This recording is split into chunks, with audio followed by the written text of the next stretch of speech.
Vamos a un resumen de lo más importante que les estaremos informando esta mañana. El Senado cerró los registros para candidatos a la Fiscalía General de la República, iniciado este proceso el pasado 24 de diciembre.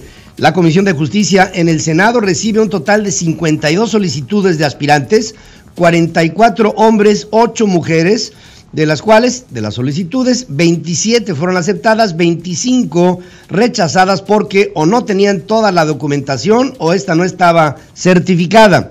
A partir de ahora, esta comisión se encargará de integrar y aprobar una lista de al menos 10 personas para enviársela al presidente, quien tendrá la responsabilidad de analizarla para que en un plazo no mayor de 10 días regrese una terna a el Senado. Los 3 aspirantes de la terna comparecerán ante la Cámara Alta y se van a someter a una votación del Pleno. El candidato que reúna mayoría calificada será el fiscal general de la República, en un proceso que ha sido calificado por la oposición como la gran simulación. Destacan nombres como Alejandro Gertz Manero, actual encargado del despacho en la Procuraduría General de la República en este momento, y también destaca el nombre de Bernardo Batis, que en tiempo de Andrés Manuel López Obrador, jefe de gobierno de la Ciudad de México, fue procurador capitalino. Hoy también se llevará a cabo la elección del ministro presidente de la Suprema Corte de Justicia de la Nación. Releva en el cargo a Luis María Aguilar por cumplir un mandato de 4 años sin posibilidad de reelección. Los postulantes son Alfredo Gutiérrez Ortiz Mena, Jorge Mario Pardo Rebolledo, Alberto Pérez Dayán y Arturo Saldívar Lelo de la Rea. Para obtener el nombramiento se deben de conseguir por lo menos 6 votos. El que los tenga, ese se la lleva. La Ley Orgánica del Poder Judicial de la Federación establece que la elección del nuevo presidente se llevará a cabo en sesión pública solemne, presidida por el ministro decano, encargado de dirigir y vigilar que se cumpla con el procedimiento establecido en el reglamento interior de la Suprema Corte de Justicia de la Nación. El ministro presidente, como ustedes saben, es responsable de uno de los 3 poderes de la República, el Poder Judicial, y ahí se descansa la Suprema Corte de Justicia de la Nación y el Consejo de la Judicatura Federal, y con ello, insisto, uno de los 3, espero, independientes poderes de la República. En México también hay estabilidad económica, pese a los cambios profundos de la Cuarta Transformación. Esto lo dice enfático Andrés Manuel López Obrador en un singular mensaje de Año Nuevo. Resalta, fíjense, que no ha habido depreciaciones, cuando que en octubre estuvo catastrófico el asunto, y que afirmó también se logrará reimpulsar el desarrollo del país con progreso y con justicia. Termina el 2018, fue el año de la esperanza, porque los mexicanos decidimos por una transformación, por un cambio verdadero. Me siento contento, satisfecho por el mandato que me dio el pueblo de México, y como lo he dicho en otras ocasiones y lo reitero de nuevo, no voy a fallarle al pueblo. Vamos entre todos, desde abajo, de manera pacífica, sin violencia, a llevar a cabo la transformación que necesita nuestro querido México. Ya empezamos, en diciembre empezaron ya a llevarse a cabo algunos cambios y vienen más, porque no es un cambio de gobierno, es un cambio de régimen. Vamos a arrancar de raíz la corrupción. El cáncer ha destruido a nuestro país.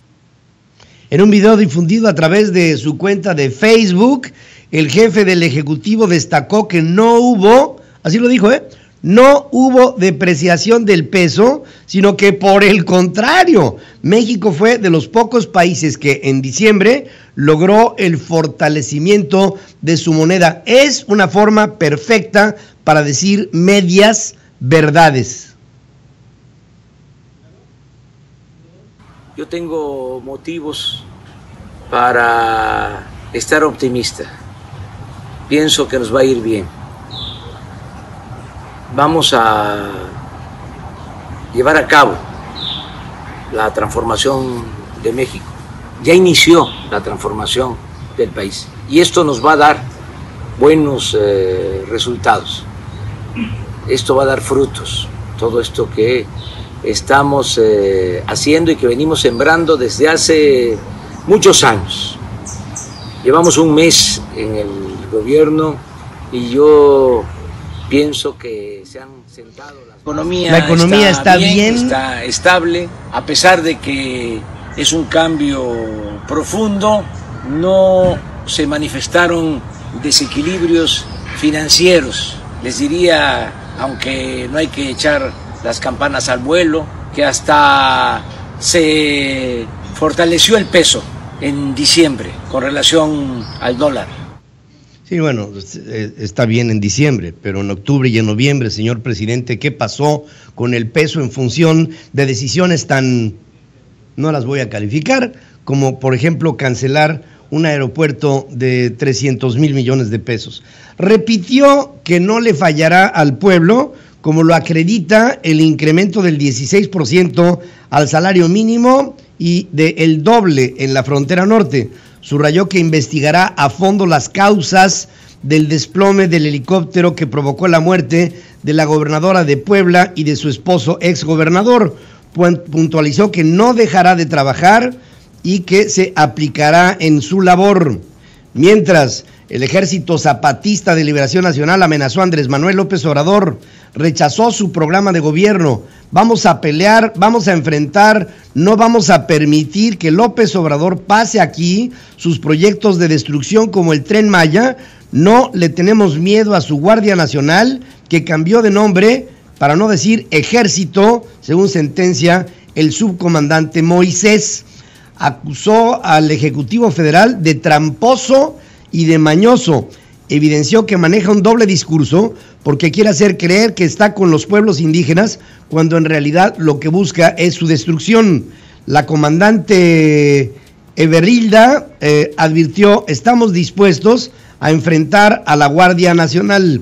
Los zapatistas siempre han tenido marcadas diferencias con Andrés Manuel López Obrador. En 2006, vez en que fue candidato a la presidencia, el subMarcos, por años vocero del EZLN, llamó abiertamente a no votar por Andrés Manuel López Obrador. El EZLN se alzó en armas el 1 de enero de 1994 y el mismo día en el que entró en vigor el Tratado de Libre Comercio entre México, Estados Unidos y Canadá. Los combates duraron 12 días y dejaron decenas de muertos, la mayoría zapatistas. Tras un alto al fuego, se abrió un proceso para el diálogo. En 1996 se firmaron los acuerdos de San Andrés, pero los zapatistas interrumpieron las pláticas al no aprobarse una reforma constitucional que garantizara su autonomía. El presidente de México responde al EZLN, dice que se mantendrá al margen de la intención de crear un grupo de resistencia que se oponga a los proyectos de su gobierno en el sur, en el sureste. La reconciliación se debe llevar a la práctica, dice el mandatario. Jacob Polensky, dirigente nacional de Morena, confirmó que Miguel Barbosa Huerta irá como candidato de Morena para el gobierno de Puebla. Señala que su partido pugnará porque el proceso quede en manos del INE, porque no confía en el órgano local al que tachó de corruptísimo.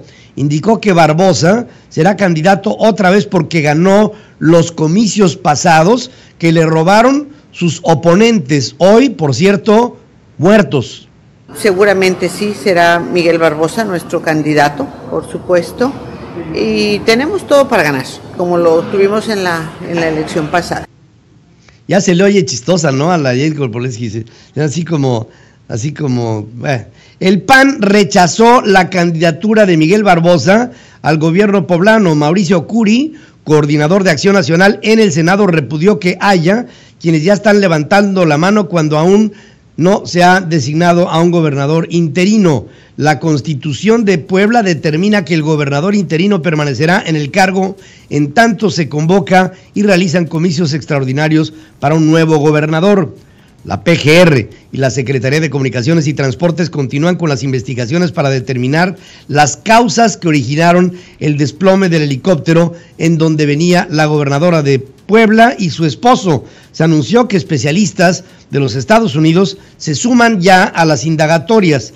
3 expertos del Consejo de Seguridad del Transporte de Canadá ya están colaborando, se lo anuncié a usted hace 2 días, desde finales de diciembre. Y también, decirles que hay una investigación que se está llevando a cabo en donde, por cierto, también está participando el gobierno mexicano. Digo también porque parece que es al que menos confianza se le tiene para llegar a una conclusión que sea verdadera. El presidente municipal de Tlaxiaco, este es muy grave, en Oaxaca, Alejandro Aparicio, muere luego de haber sido atacado a tiros, pero minutos después de haber rendido su protesta como presidente municipal. Los 2 agresores estaban entre los asistentes al evento, lo que les permitió acercarse al alcalde y le dispararon a quemarropa.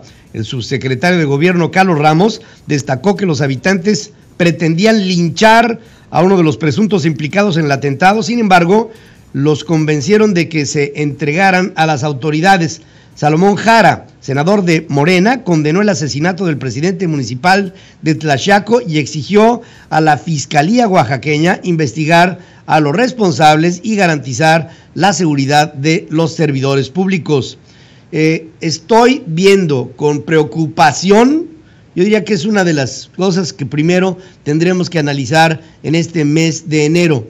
Estoy viendo con preocupación un escalamiento de la violencia entre la delincuencia, grupos de narcotraficantes y esta desafortunada estrategia, si es que la hay, del gobierno de López Obrador por inhibir a este proceso a través del perdón, del olvido, la concordia y la república amorosa. Sin sorpresas, López Obrador asistió el lunes a la toma de protesta de Adán Augusto López Hernández como gobernador tabasqueño. Protesto guardar y hacer guardar la Constitución política de los Estados Unidos mexicanos, la particular del Estado, las leyes que de ellas emanen y desempeñar leal y patrióticamente, con sensibilidad, con humildad y con honestidad el cargo de gobernador constitucional del Estado libre y soberano de Tabasco que el pueblo me ha conferido, mirando en todo por el bien y la prosperidad de la Unión y del Estado. Si no lo hiciere así, que la nación o el Estado me lo demanden. Este hombre es hijo del cuate más cuate del presidente de la República. Adán Augusto López Hernández dijo que la reconciliación no significa impunidad y que la ley no se negocia. ¿Por qué los políticos insistirán en aclarar lo que todos sabemos? A ver, la reconciliación no significa impunidad y la ley no se negocia. Bueno, justamente es exactamente al revés de cómo se hace. Miguel Torruco Márquez, secretario de Turismo, cuestionó las publicaciones hechas por José Antonio Meade, ex candidato a la presidencia, sobre las cifras del nuevo aeropuerto internacional de la Ciudad de México. Le pidió que mejor aclare supuestos actos ilícitos cometidos por Meade cuando era secretario de Hacienda y que pusieron a México en el penoso lugar número 135 de las 170 naciones más corruptas del mundo. Yo creo que Miguel Torruco no tiene autoridad para hablar del aeropuerto, cuando dijo que se dividía el aeropuerto y que la parte nacional se iba a hacer en Santa Lucía y la parte internacional en Texcoco. Pero bien, él es el que le rebate a José Antonio Meade, que ahí sí creo que en términos técnicos y análisis financieros, Meade está, pero kilómetros adelante de su crítico. La Secretaría del Trabajo y Previsión Social recordó que a partir del 1 de enero de este año entró en vigor el aumento que corrige la política salarial en el país. En su momento, la titular de la dependencia, María Luisa Alcalde, dice que el salario mínimo habría perdido más del 70% de su poder adquisitivo debido a una política de contención que tuvo como consecuencias la precarización del empleo, aumento de la pobreza y también la desigualdad. Recalcó que el acuerdo logrado por la Comisión Nacional de Salarios Mínimos fue hecho sin precedentes y permitió saldar una deuda histórica con los trabajadores de menores ingresos, ya que incentiva el mercado interno y permite atajar la informalidad. Así, el salario mínimo general nacional es ya de 102.68 pesos diarios, suma que se determinó partiendo del sueldo pasado de 88.36. La percepción mínima fronteriza es a partir de ayer de 176 pesos con 72 centavos en contra de los 88.36 que regía anteriormente. La Secretaría del Trabajo aclara que el aumento al salario mínimo no afecta a los créditos en vivienda vigentes y el proceso otorgado por el propio Infonavit. Muchas personas nos han preguntado sobre este tema porque todo estos créditos se pagan en función del número de salarios mínimos vigentes. Y entonces ahí la ley no es retroactiva y los que celebraron un contrato hasta el último día de el 2018 estarán bajo el rasero del salario mínimo anterior.